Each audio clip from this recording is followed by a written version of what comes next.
Oke, masih dengan Profesor Kardus. Tak berijazah, tapi jenius. Sumber energi. Dalam peradaban modern, ketersediaan sumber daya energi merupakan hal paling vital bagi kehidupan selain sumber daya pangan. Bagaimana tidak? Tanpa adanya sumber energi, segala perangkat teknologi yang kita miliki tak akan bekerja. Matinya sistem teknologi pasti akan melumpuhkan segala lini kehidupan. Sistem industrialisasi, transportasi, komunikasi, dan jaringan pasti tak akan bekerja. Karena itulah, ketersediaan sumber daya energi untuk sistem elektrifikasi dan sistem pembakaran bersifat fundamental untuk memutar roda peradaban. Bahkan dalam bidang astrobiologi atau bidang pembelajaran untuk mencari sistem kehidupan lain di alam semesta ini, ada sebuah skala hipotesis yang dapat digunakan untuk mengkarakterisasi tingkat kemajuan suatu peradaban dengan penghitungan berdasarkan jumlah energi yang dikonsumsi atau dimanfaatkan oleh peradaban tersebut. Skala tersebut dikenal dengan skala Kardashev, diteorikan oleh astronom radio Uni Soviet Nikolai Kardashev pada 1964. Dalam skala ini, Kardashev mengkarakterisasi tingkat kemajuan suatu peradaban dari berbagai sumber daya energi yang dikonsumsi dan diolah oleh peradaban tersebut. Dalam skala ini, ada 3 tingkatan skala Kardashev. Yang pertama adalah skala tipe 1, yakni peradaban planet. Ini adalah skala terendah Kardashev, di mana pada peradaban di skala planet, mereka hanya menghasilkan dan menyimpan energi dari planet mereka, seperti halnya di bumi, yang menggunakan tenaga energi dari nuklir, tenaga surya, tenaga air, tenaga antimateri, atau tenaga energi terbarukan lainnya, dengan tingkat konsumsi maksimal sekitar 4 kali 10 ERG per detik. Kemudian tipe 2 merupakan peradaban bintang.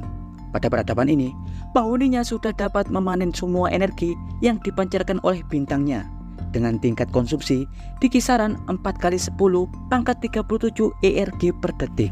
Dan kemudian skala tipe 3, yakni peradaban galaksi. Peradaban ini adalah tingkat peradaban sangat tinggi yang dihipotesakan dapat memanen seluruh energi pada galaksi tersebut, termasuk dalam lubang hitam, dengan tingkat konsumsi sekitar 4 kali 10 pangkat 44 ERG per detik. Diketahui saat ini, peradaban di bumi yang sedang berlangsung ada pada skala 0,72, karena masih belum bisa untuk memaksimalkan seluruh potensi energinya. Ya, dalam konten kali ini, Profesor Kardus akan mengulas sebuah konsep megastruktur peradaban hipotesis yang disebut sebagai Dyson Sphere, di mana peradaban Dyson Sphere dalam skala Kardashev berada di tipe 2 karena telah mampu untuk menciptakan infrastruktur untuk memanen energi bintangnya. Dyson Sphere atau bola Dyson merupakan konsep eksperimental pikiran yang dihipotesakan oleh Freeman Dyson, seorang matematikawan dan fisikawan Amerika Serikat. Konsep ini pertama kali diterbitkan di jurnal Sains Astrobiologi pada tahun 1960. Dalam makalah tersebut, Freeman Dyson menjabarkan tentang kemungkinan adanya sebuah peradaban di masa depan yang akan berekspansi untuk mencari sumber energi terpusat ketika sumber energi di planet asalnya telah rusak atau habis. Alternatif yang paling menjanjikan adalah mencari sumber plasma fusi bintang dengan ukuran kecil, di mana bintang-bintang dengan ukuran paling kecil umumnya adalah bintang-bintang tipe M, jenis-jenis bintang katai merah. Bintang-bintang jenis ini biasanya berukuran di bawah kisaran 0,35 dari massa matahari. Dalam makalah fiksi ilmiah tersebut, Freeman bereksperimen pikiran menciptakan sebuah megastruktur mesin bintang yang dapat menyerap dan mengumpulkan energi radiasi plasma bintang yang nantinya mesin atau teknologi tinggi tersebut akan mengekstraksi plasma menjadi sumber energi mekanik dan listrik untuk dapat digunakan dalam berbagai aktivitas kehidupan. Ya, sistem bola Dyson atau Dyson Sphere yang dapat dibuat yang pertama adalah cangkang Dyson, di mana makhluk yang mendiaminya wajib membangun megastruktur padat, baik berupa cincin spiral atau cangkang penutup bintang. Bahkan, kemungkinan dapat dihuni oleh ratusan juta makhluk di dalamnya. Tentunya, sistem ini wajib menghasilkan medan gravitasi buatan yang sekaligus berfungsi memanen dan mengkonversi energi. Iya, meski secara teoritis konsep ini bisa saja dibuat, tapi untuk menciptakan megastruktur stabil yang dapat mengelilingi bintang atau matahari. Tentunya jauh melampaui kapasitas kemampuan rekayasa teknologi yang dapat dibuat oleh manusia. Dan kita mustahil untuk mendapatkan material struktur konstruksi untuk teknologi semegah itu. Tapi di sini kita asumsikan saja ada sebuah peradaban lain yang jauh lebih maju dari kita dan mampu membuatnya. Iya, sejak dipublikasikan pada 1960, model bola Dyson atau Dyson Sphere banyak menarik minat para insinyur, fisikawan, dan para astronom. Bahkan beberapa di antara mereka juga terus menyumbang konsep-konsep fiksi teoritis yang dapat digunakan untuk menciptakan jenis peradaban Kardashev tipe 2 tersebut. Bahkan dari banyaknya usulan dan rancangan dari teori Dyson Sphere, ada 3 kelas mesin bintang yang telah ditentukan.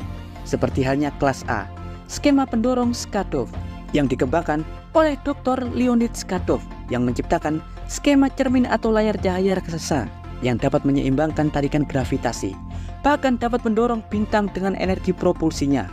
Kemudian kelas B, ada sebuah konsep 2 bola konsentris yang mengelilingi sebuah bintang, di mana bola bagian dalam akan berasimilasi dengan cangkang Dyson, menerima energi bintang dan menjadi panas daripada bagian luar. Perbedaan suhu antara kedua bola nantinya dapat digunakan untuk menghasilkan energi mekanis. Kemudian kelas C, seperti konsep kawanan atau kumpulan Dyson, yakni membangun cermin-cermin Dyson hematit berukuran besar yang jumlahnya bisa jutaan. Daripada membuat megastruktur rumit yang mengelilingi bintang, konsep kawanan Dyson diketahui lebih mudah untuk direalisasikan secara konseptual.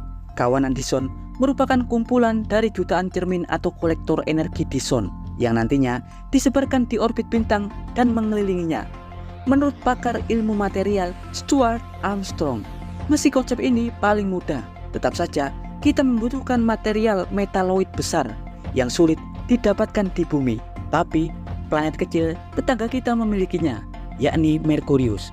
Merkurius cukup ideal untuk dikanibal menjadi material teknologi karena memiliki inti besi padat raksasa, yakni 40% dari massa planet.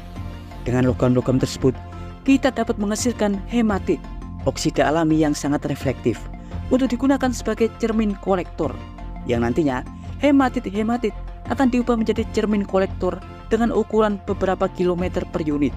Tapi harus setipis kertas timah. Cermin ini akan sangat baik untuk merefleksikan radiasi yang dapat memancarkan energi, untuk nantinya dapat didistribusikan menggunakan laser atau maser ke pusat pengumpul energi atau ke sebuah planet di mana peradaban berada. Tapi konsep kawanan Dyson yang dibuat dari material inti Merkurius hanya dapat digunakan untuk objek berukuran bintang tipe M. Untuk ukuran tipe G seperti matahari kita, tentunya kita butuh seluruh material logam yang ada di tata surya kita. Ya, dan berikut informasi singkat dari Profesor Kardus tentang konsep fiksi teoritis Dyson Sphere. Jangan lupa like, subscribe, dan tekan tombol lonceng di channel Profesor Kardus. Tak beri jasa, tapi jenius. Profesor Kardus bersama Freeman Dyson mengabarkan.